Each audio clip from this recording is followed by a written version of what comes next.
ফুল পদ্ম। এটি সৌন্দর্য, বিশুদ্ধতা ও পবিত্রতার প্রতীক। পদ্ম ফুলের পাতা শাপলার চেয়ে একটু বড় এবং গোলাকার। পদ্ম ফুল সুগন্ধিময় এবং বিভিন্ন রঙের হয়। আমাদের দেশে সাধারণত দুই ধরনের পদ্ম ফুল পাওয়া যায়, রক্ত পদ্ম এবং শ্বেত পদ্ম। শরতের শেষে পদ্ম ফুল ফুটতে শুরু করে। বাংলাদেশে প্রায় সকল ধরনের অভ্যন্তরীণ জলাশয়ে শাপলা ও পদ্ম প্রাকৃতিকভাবেই জন্মে। জলাশয়ে পানির তাপমাত্রা নিয়ন্ত্রণ ও পানিতে অক্সিজেন সরবরাহে এরা গুরুত্বপূর্ণ ভূমিকা পালন করে।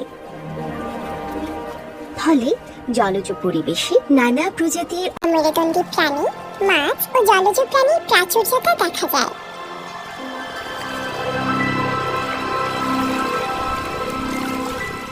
ফুলের নির্যাস সংগ্রহ করতে এসব ফুলে উড়ে বেড়ায় বিভিন্ন প্রজাতির কীট পতঙ্গ। আবার এসব কীট পতঙ্গ খেয়ে বেঁচে থাকে বেশ কিছু প্রজাতির বন্য প্রাণী। এছাড়াও বিভিন্ন প্রজাতির পাখিও শাপলা পদ্মে আশ্রয় খুঁজে পায়। দিনভর পাতার ভাঁজ ভেঙে হেঁটে চলে কালিম, হাতি, সরালি, নেউপিপি।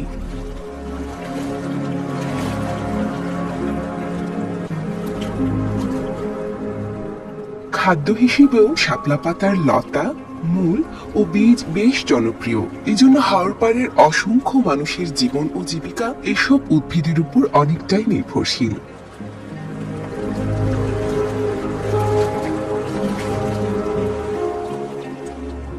কিন্তু অধিক আহরণ, জলজ দূষণ, জলাশয় ভরাট, কৃষিজমি সম্প্রসারণ ইত্যাদি কারণে শাপলা ও পদ্ম সহ অন্যান্য জলজ উদ্ভিদ আজ হুমকির মুখে।